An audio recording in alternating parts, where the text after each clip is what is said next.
ఇంటింటికి యోగా కార్యక్రమానికి మీ అందరికీ స్వాగతం. ఈరోజు జాను శీర్షాసన్ విశేషత తెలుసుకుందాం. ఈ జాను శీర్షాసన్ పశ్చిమోత్తానాసనంతో పోలిస్తే చాలా సులభం అని చెప్పచ్చు. రెండు కాళ్ళను చాపి మోకాళ్ళ ముద్దు పెట్టుకోమంటే చాలామందికి రాదు. వేరేవారిని ముద్దు పెట్టుకోవడం ఈజీ, కానీ మన కాళ్ళు మనం వంచకుండా ముద్దు పెట్టుకోవడం చాలా కష్టం. కానీ జాను శీర్షాసనంలో ఒక కాలు చాపి మరొక కాలుని మడిచి ముద్దు పెట్టుకోవటం కాబట్టి సులభంగా చేయగలుగుతారు. ఈ జాను శీర్షాసనం వల్ల నడుము ఫ్లెక్సిబిలిటీ భలే పెరుగుతుంది. అట్లాగే సయాటిక్ నర్వ్ అనేది బాగా సాగదీయపడుతుంది. ఒత్తిడికి గురవ్వకుండా అది ఫ్రీగా ఉంటుంది. భవిష్యత్తులో సయాటిక్ నర్వ్ పెయిన్ రాకుండా చక్కగా ఇది హెల్ప్ చేస్తుంది. అట్లాగే పొట్ట తగ్గటానికి, ప్రక్కలు తగ్గటానికి, నరాలను బలోపేతం చేయటానికి, జీర్ణకోశ సంబంధమైన సమస్యలు లేకుండా డైజెస్టివ్ పవర్ చురుగ్గా ఉండటానికి కూడా ఇది బాగా ఉపయోగపడుతుంది. అలాంటి జాను శీర్షాసనం ఎలా చేయాలో ఇప్పుడు చూద్దాం. జాను శీర్షాసనం చేసే విధానం మనం తెలుసుకోబోతున్నాం. ముందుగా జాను అంటే మోకాలు భాగం, శీర్ష అంటే తల భాగం. ఈ తల భాగంతో మోకాల్ని వంచి ముద్దు పెట్టుకునే ఆసనం కాబట్టి ఈ పేరు అట్లా పెట్టారు. అలా ముందుగా కాళ్ళు చాపేసి చేతులు వెనక్కి పెట్టుకుని దండాసనంలో మనం అట్లా కూర్చుంటాం. అలా కూర్చున్న తర్వాత ముందుకి కాస్త నడుముని వంచుతూ చేత్తో ఒక పాదాన్ని ముందుగా ఇక్కడ చూడండి, కుడి పాదాన్ని పట్టుకుని తొడ వరకు ఆ పాదాన్ని తీసుకొచ్చి అరిపాదము తొడ కానేటట్లు మనం అట్లా దగ్గరకు లాక్కుని ఆనిస్తాం అన్నమాట. రెండు కాళ్ళతో ముందుకు వంచడం కష్టము కాబట్టి ఇది సులువైన ముందు కొంగే ఆసనం అన్నమాట. అలా కాలుని పెట్టాక గాలిని వదులుతూ నడుముని మెడని ముందు భాగానికి వంచి చేతులతో అట్లా పాదాలని పట్టుకుని, ఇప్పుడు చూడండి, రెండు చేతి వేళ్లతో ఎడమ పాదాన్ని అట్లా పట్టుకుని గాలి పీల్చకుండా కుంభించి అట్లా ఉంటాం. తలను తీసుకెళ్ళి మోకాళ్ళకు ఆనిచ్చేస్తాం. ఉండగలిగినంతసేపు అట్లా ఉండి తర్వాత అవసరమైనప్పుడు పైకి మెల్లగా లెగుస్తూ గాలిని తీసుకుంటాం అన్నమాట. ఇంకా కొంతమంది ఎక్కువసేపు ఉండాలంటే గాలిని అక్కడ కుంభించి ఎక్కువసేపు ఉండలేం కాబట్టి ఆయాసనంలోనే మెల్లగా శ్వాస, అంటే ముందుకు వంగి ఉన్నప్పుడు ఊపిరితిత్తుల మీద ప్రెషర్ పడుతుంది కాబట్టి ఆ ఊపిరితిత్తుల ప్రెషర్ వల్ల కొద్ది గాలి పెడుతుంది కాబట్టి అట్లా కొద్ది గాలి తీసుకుంటూ కొద్ది గాలిని వదులుతూ అలా ఉండగలిగినంతసేపు అదే ఆసనంలో కదలకుండా ఉండొచ్చు. అలా ఉండలేనప్పుడు పైకి లేచి మరలా చేతులు వెనక్కి పెట్టుకుని కాళ్ళను చాపేసి దండాసనంలో విశ్రాంతి తీసుకుంటాం అన్నమాట. ఇలా విశ్రాంతి అయిన తర్వాత మరో ప్రక్కకి ఈ ఆసనం చేయవలసి ఉంటుంది. ఇంతకుముందు కుడికాలు చేశాం కదా, ఈసారి కుడికాల్ని స్ట్రైట్గా అట్లా చాపేసి ఎడమ కాలుని మనం మడిచి ఎడమ కాలు పాదాన్ని కుడి తొడ దగ్గర ఆనిచ్చేస్తాం. అట్లా ఆ రకంగా ఆనిచ్చేసిన తర్వాత మరలా గాలిని వదులుతూ నడుముని మెడని ముందుకు వంచి పాదాల దగ్గరికి చేతి వేళ్ళని తీసుకువెళ్ళి చేతి వేళ్లతో మనమట్లా కుడి పాదాన్ని పట్టుకుని నడుముని మెడని ముందుకు వంచి తల చూడండి మోకాళ్ళకట్లా ఆనిచ్చేస్తాం. పొట్ట ఛాతీ భాగం అంతా కూడా తొడకు ఆనించగలిగి అట్లా ఇక చీమ దూరే సందు లేనట్టుగా అట్లా ముందుకు వంగి అలా ఉండగలిగితే మంచిదన్నమాట. ఉండగలిగినంతసేపు అట్లా ఉండండి. ఉండలేని స్థితిలో పైకి లేచేటప్పుడు గాలిని దీర్ఘంగా తీసుకుంటే ఊపిరితిత్తులు నిండుగా గాలి సాగుతుందన్నమాట. అంటే బాగా ఎక్కువగా గాలి వెళుతుంది అట్లా తీసుకుంటే. అలా శ్వాసను తీసుకుని చేతులు వెనక్కి పెట్టుకుని కాళ్ళను చాపేసి అట్లా విశ్రాంతి స్థితిలో చక్కగా రిలాక్స్ అవుతారు. ఈ విశ్రాంతి స్థితిలో శ్వాసక్రియ బాగా జరుగుతుందన్నమాట. ఎందుకంటే బాగా ఉన్నదాన్ని వదిలేసాం, లెగుస్తూ పీల్చుకున్నాం కాబట్టి దీర్ఘ శ్వాసలు నడుస్తాయి అన్నమాట. అట్లా ఈ ఆసనంలో కొంతమందికి ముందుకి వంగేటప్పుడు చేతులు పాదాలకి ఆనతాయి తప్ప మోకాళ్ళకి తల వెళ్ళి ఆనదు. మీకు ఎంతవరకు వంగితే అంతవరకే ముందుకు వంగండి. కొన్ని రోజులు చేయగా పూర్తి స్థితి రావడానికి అవకాశం కలుగుతుంది. కానీ ఫలితం పూర్తి స్థితి రాకపోయినా మీరు ఎంతవరకు ముందుకు వంగగలిగితే అంతవరకు వంగినప్పుడే ఫలితమైన వచ్చేస్తుంది. ఇప్పుడు చూపించిన ఈ ఆసనాన్ని బ్యాక్ పెయిన్, డిస్క్ ప్రాబ్లం సివియర్గా ఉన్నవారు, సయాటిక్ పెయిన్ సివియర్గా ఉన్నవారు, అట్లాగే నడుము ఆపరేషన్లు అయిన వారు ఇలాంటి వాటిని చేయటం పూర్తిగా మానేయాలి. మిగతా వారందరూ చేసుకోవచ్చు అని విజ్ఞప్తి చేస్తూ నటరాజాసన్ విశేషత తెలుసుకోబోతున్నాం. బాగా నాట్య ప్రదర్శనలు చేసేవారికి రకరకాల భంగిమలు పెట్టి నాట్య ప్రదర్శన అందించేటప్పుడు ఫోటోలు కూడా దిగుతుంటారు. మరి అన్ని భంగిమలోకెల్లా బాగా ఉత్తమమైన భంగిమ నటరాజ భంగిమ. అందుకని ఆ భంగిమ పెట్టి అట్లా శరీరాన్ని కదపకుండా ఉంచితే దాన్ని నటరాజాసన అంటారనమాట. ఇది సామాన్యులను ఎవరూ చేయటం సాధ్యం కాదు. సన్నగా ఉన్నవారు, నడుము కాళ్ళు ఫ్లెక్సిబిలిటీ ఎక్కువ ఉన్నవారు, అట్లాగే డ్యాన్స్ కానీ ఇతర భరతనాట్యం, కూచిపూడి, కథక్ ఇట్లాంటివన్నీ అభ్యాసం చేయగలిగేవారు బాగా చేయగలిగే ఆసనమే ఇది. మరి పిల్లలకి చిన్నప్పటి నుంచి కనుక నేర్పించగలిగితే వాళ్ళ శరీరం మొత్తం వాళ్ళ స్వాధీనంలో ఉంటుందన్నమాట. ఈ ఆసనాన్ని చూస్తే ఎంత బాగుందని చేసిన వారికి మనం అభినందిస్తాం, చప్పట్లు కొడతాం, కానీ మనకు మాత్రం చేయటం సాధ్యం కాదనిపిస్తుంది. కనీసం పిల్లలకి చిన్నప్పటి నుంచి నేర్పిస్తే ఈ నటరాజాసనం వల్ల అనేక ఫలితాలు వస్తాయి. మరి శరీరంలో ఉండే అన్ని గ్లాండ్స్ అన్నిటినీ బాగా యాక్టివేట్ చేయడానికి, శరీరంలో ఉండే అన్ని నరాలని ఉత్తేజింపజేయటానికి, అన్ని కండరాలని బాగా యాక్టివేట్ చేయడానికి బెస్ట్గా ఉపయోగపడే ఆసనం. అట్లాగే ఫోకస్ బాగా పెరుగుతుంది. ఎందుకంటే బ్యాలెన్సింగ్, ఒక కాలు మీద శరీరం మొత్తాన్ని బ్యాలెన్స్ చేసి కదపకుండా ఉండాలి కదా. ఇదే నటరాజ భంగిమను కూడా కొండ మీద నుంచి కూడా మరి భరతనాట్యం చేసేటప్పుడు కొంతమంది అలా ప్రదర్శన చేస్తూ ఉంటారు.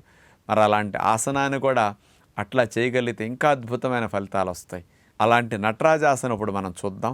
ముందుగా మనం స్ట్రైట్గా అట్లా నుంచున్న తర్వాత ఎడమ పాదాన్ని అలా తిప్పేసి స్ట్రైట్గా మనం ఎడమవైపు తిరుగుతాం. తర్వాత కుడి కాలుని మోకాల దగ్గర నుంచి మడవాలి. కుడి చేత్తో కుడి కాలి గుత్తి భాగంలో అలా పట్టుకోవాలి. మెల్లగా కుడి చేతి సపోర్ట్తోనే కుడి కాలుని పైకి అట్లా తలవైపు లాక్కోవాలి. అలా వచ్చిన తర్వాత ఎడమ చేత్తో కూడా కుడి కాలు పాద భాగాన్ని అట్లా పట్టుకుని కాలుని ఎంత స్ట్రైట్గా పైకి లేపగలిగితే అంత బాగా మంచిది. చూడండి, రెండు చేతులు కూడా స్ట్రైట్ అయ్యాయి. ఇప్పుడు శరీరం బరువు అంతా ఒక్క కాలు మీద మోస్తుంది. అసలు కాలు అంత బాగా పైకి లేవటం అట్లా ఫ్లెక్సిబిలిటీ ఉంటేనే జరుగుతుంది. కదలకుండా తోలకుండా ఎంత బ్యాలెన్స్ ఉండాలో చూడండి. ఉండలేనప్పుడు మెల్లగా బ్యాలెన్స్ తప్పకుండా కాలుని కిందకు తీస్తూ చేతులు సపోర్ట్ వదిలేస్తాం, స్ట్రైట్గా అట్లా నుంచుంటాం. ఇలాంటి నటరాజాసనం చేసినప్పుడు తూలిపోకుండా పడిపోకుండా మనం స్థిరంగా ఉండాలి అంటే మనసు ఫోకస్ చేయాలి. అందుకని కాన్సన్ట్రేషన్ అట్లా ఒకే చోట అట్లా ఏకాగ్రతగా ఉన్నప్పుడే మనం పడిపోకుండా ఉంటాం.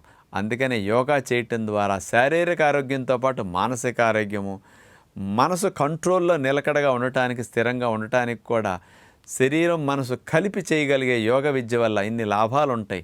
కాబట్టి మనం నేర్చుకోవటం, మన పిల్లలకి చిన్నప్పటి నుంచి చదువుతో పాటు ఆటలతో పాటు యోగాను కూడా ఒక భాగంగా చేస్తే మంచిదని విజ్ఞప్తి చేస్తూ పవన్ ముక్తాసన్ విశేషత తెలుసుకుందాం. పొట్టలో పట్టిన గ్యాస్ నుంచి విముక్తిని కలిగించే ఆసనం కాబట్టి పవన్ ముక్తాసనాన్ని పేరు పెట్టడం జరిగింది.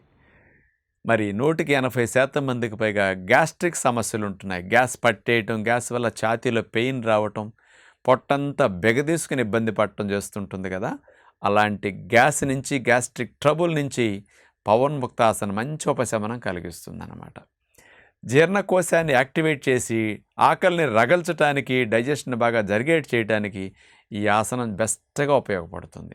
అలాగే సయాటిక్ పెయిన్ ఉన్నవారు సయాటిక్ పెయిన్ తగ్గించుకోవటానికి, లేనివారి భవిష్యత్తులో రాకుండా చేసుకోవటానికి పవన్ ముక్తాసనం బెస్ట్గా ఉపయోగపడుతుంది.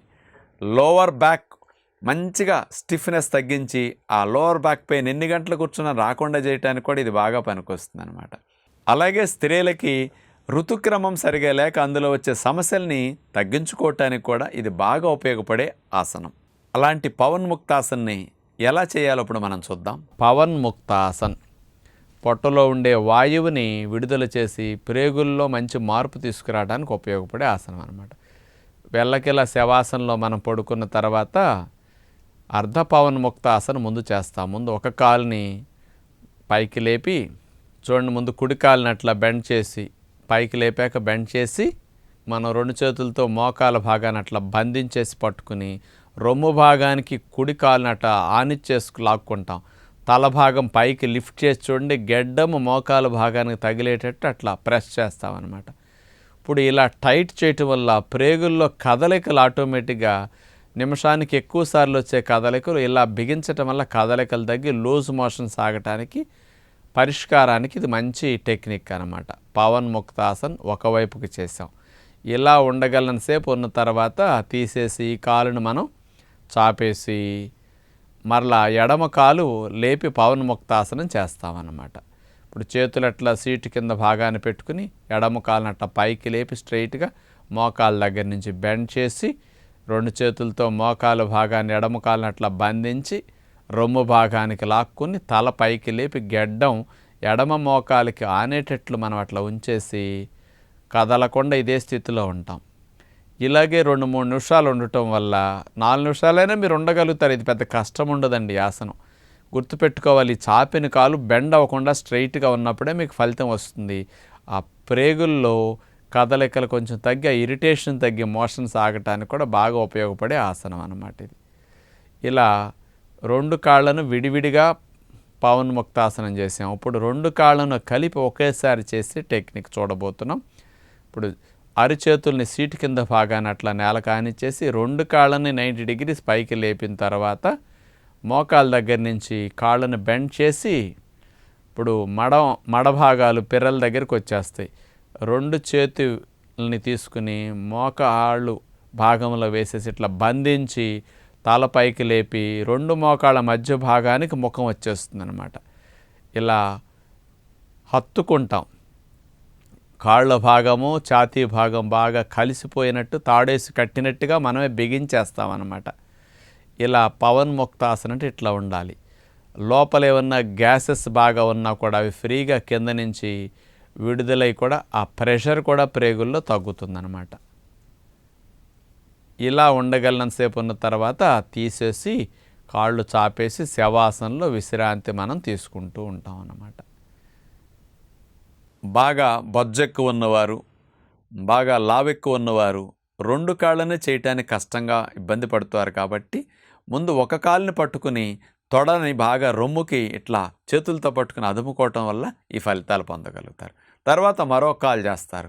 అవకాశం కుదిరిన వారందరూ చివరిలో 2 కాళ్ళని చేసిన తర్వాత 2 కాళ్ళని కలిపి ఒకేసారి పవన్ ముక్తాసనంలో అట్లా ఉంచగలిగితే కింద నుంచి అపాన వాయువులు కూడా ప్రేగుల్లో ఉన్న స్ట్రక్ అయినవన్నీ కూడా సులభంగా రిలీజ్ అయ్యి పై గ్యాసు కింద గ్యాస్ నుంచి కూడా మంచి ఉపశమనం పొందటానికి పవన్ ముక్తాసనం బాగా ఉపయోగపడుతుంది.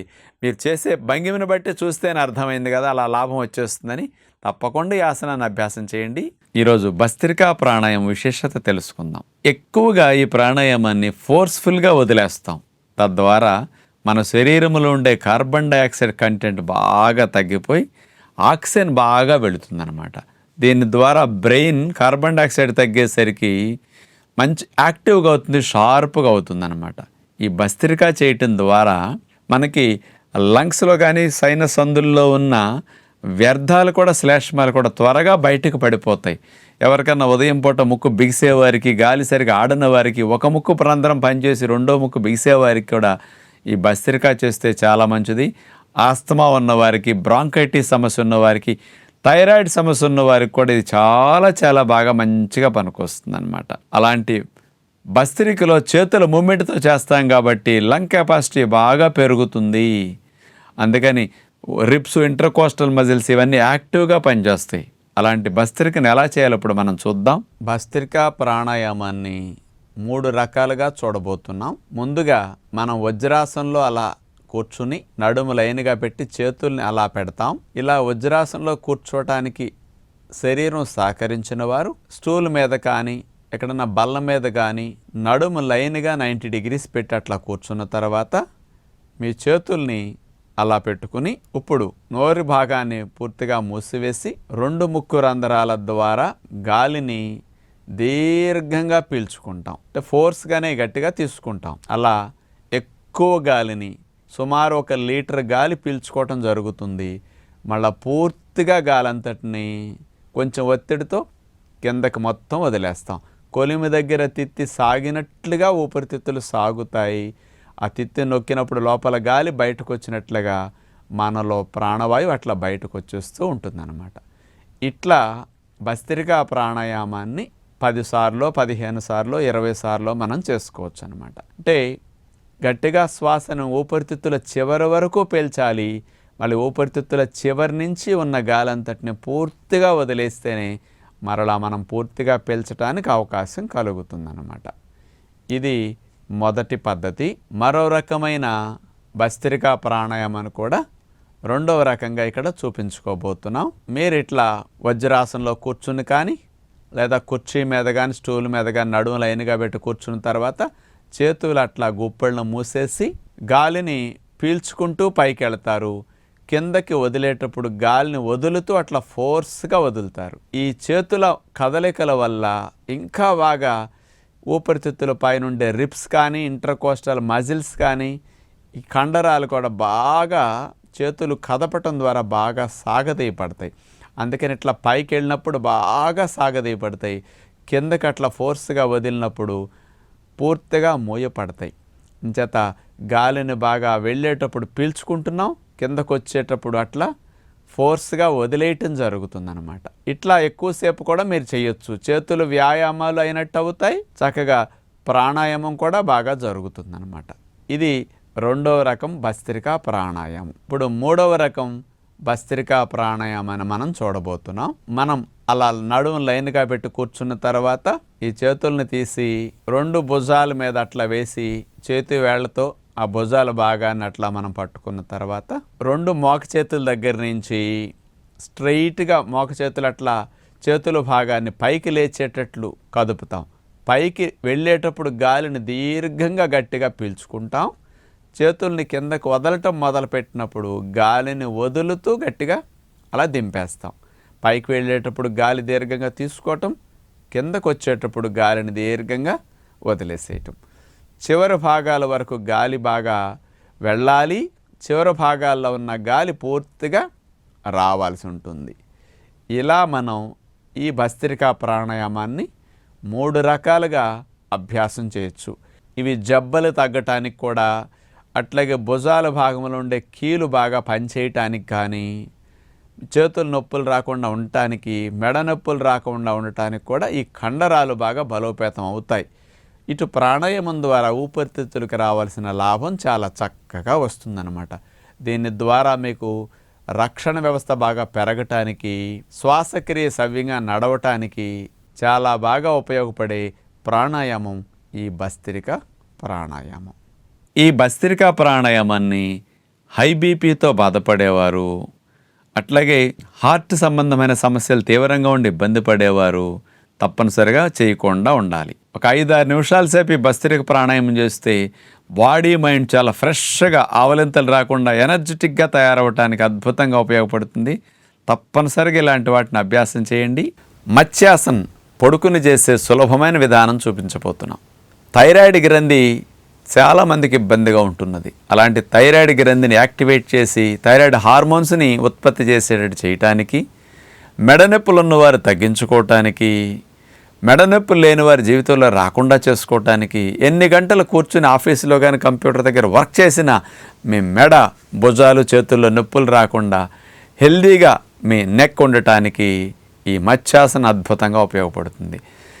ముసలివారి దగ్గర నుంచి వయసులో ఉన్నవారి వరకు అందరూ చేయగలిగే సులభమైన మత్స్యాసనాన్ని ఇప్పుడు మనం చూపించబోతున్నాం. ఒరిజినల్గా మత్స్యాసనాన్ని పద్మాసనం వేసి వెయ్యాలి. మన ఋషులు పద్మాసనం వేసి నీళ్ల మీద చేపవలే తేలేవారు కాబట్టి ఆ పేరు పెట్టారు. ఇది వింటే మీకు అనిపిస్తుంది, ఏమండి మాకు నేల మీద నడవటమే సరిగా రావట్లేదు, నీళ్ళ మీద తేలే ఆసనాలు మాకెందుకు అంటారని మేము ముందే అలాంటి కష్టమైంది చూపించకుండా పొడుకును సులభంగా అందరూ చేయగలిగే మత్స్యాసనాన్ని ఇన్ని లాభాలు అందించడం కోసం చూపిస్తున్నాం. చూడండి, ముందుగా కాళ్ళు చాపేసి అట్లా దండాసనంలో కూర్చుంటాం. కుడి చేత్తో కుడి కాలుని పాదాన్ని పట్టుకుని ఎడమ తొడపై లాగి అట్లా పాదాన్ని పెట్టుకుంటాం. ఆ తర్వాత ఎడమ కాలుని పట్టుకుని కుడి తొడపైన పట్టుకుని అట్లా వేసి పద్మాసనం చేస్తాం. పద్మాసనం వేశాకే మత్స్యాసనం వెయ్యాలి లెక్క ప్రకారం. ఆ తర్వాత కుడివైపు మనం మోక చేతిని నేల కానిచ్చి కుడి పక్కకు వంగుతాం. ఇక మెల్లగా ఎడం వైపు కూడా ఆనిచ్చి ఇక నేల మీద వెళ్ళకిలా పడుకుంటాం. ఇప్పుడు ఇలా పడుకున్న తర్వాత 2 చేతుల్ని చెవులు ఇరువైపులా అరిచేతుల్ని అట్లా నేల కానిచ్చేసి చేతుల సపోర్ట్తో నడుముని, ఛాతీని, మెడ భాగాన్ని పైకి లేపి అట్లా వెనక్కి బెండ్ చేయాలి. మాడు భాగం నేల కానిస్తాం. చూడండి, కంఠ భాగం దగ్గర ఎట్లా పూర్తిగా వంచబడిందో. అందుకని థైరాయిడ్ గ్రంథి కంఠ భాగంలో ఉండేది బాగా స్టిమ్యులేట్ అవ్వటానికి, గ్రోత్ హార్మోన్స్ని బాగా విడుదల చేసి పిల్లల ఎదుగుదలకు బాగా ఉపయోగపడటానికి, శరీరంలో జీవక్రియ మెటబాలిజంను సజావుగా నడిపించే T3, T4 హార్మోన్స్ని సవ్యంగా థైరాయిడ్ గ్రంథి విడుదల చేయటానికి ఈ మత్స్యాసనం బాగా ఉపయోగపడుతుంది. మెడ నొప్పులు ఉన్న వారికి మెడ నొప్పులు తగ్గటానికి అద్భుతమైన ఆసనం మత్స్యాసనం. లేని వారికి రాకుండా చేయటానికి ఇది చాలా మంచి ఆసనం. ఇలా పద్మాసనం రాని వారు కాళ్ళు చాపేసి ఇదే భంగిమ మత్స్యాసనం చేయొచ్చు. ఇక ఇట్లా 2-3 నిమిషాల మత్స్యాసనంలో కదలకుండా ఉంటే చాలా చాలా మంచిది. తలకు కూడా రక్త ప్రసరణ బాగా జరుగుతుంది. మెడ భాగంలో, పూసల భాగంలో అన్ని మంచి మార్పులు వస్తాయి అన్నమాట. ఇక ఉండలేనప్పుడు మెల్లగా చేతుల సపోర్ట్తో తలనట్లా తీసేస్తాం. ఇక మెల్లగా చేతుల సహాయంతో పైకి లెగుస్తాం. ఇది మత్స్యాసనం చేసే విధానం. చూశారు కదా ఎంత సులభంగా ఉందో. ఇలాంటి ఆసనాన్ని మెడ నొప్పులో ఉన్నవారు ఉదయం 2 సార్లు, సాయంకాలం 2 సార్లు కనుక చేస్తుంటే 10-15 రోజులు గడిచేసరికి మెడ నొప్పి సకానికి పైగా తగ్గిపోతుంది. లేనివారు ముందు నుంచి రోజుకొక్కసారి చేసినా భవిష్యత్తులో ఇలాంటి మెడ నొప్పులు రావు, థైరాయిడ్ సమస్యలు రాకుండా ఉంటాయి. కంఠ భాగంలో ఉండే థైరాయిడ్ గ్రంథిని స్టిమ్యులేట్ చేయడానికి ఈ మత్స్యాసనం అద్భుతంగా ఉపయోగపడుతుంది. కాబట్టి అందరూ చేయండి, పిల్లలకు కూడా చేయించండి. ప్రతి ఇంట్లో యోగా అనేది ఒక జీవనశైలిలో భాగం కావాలని అందరికీ విజ్ఞప్తి చేస్తూ నమస్కారం.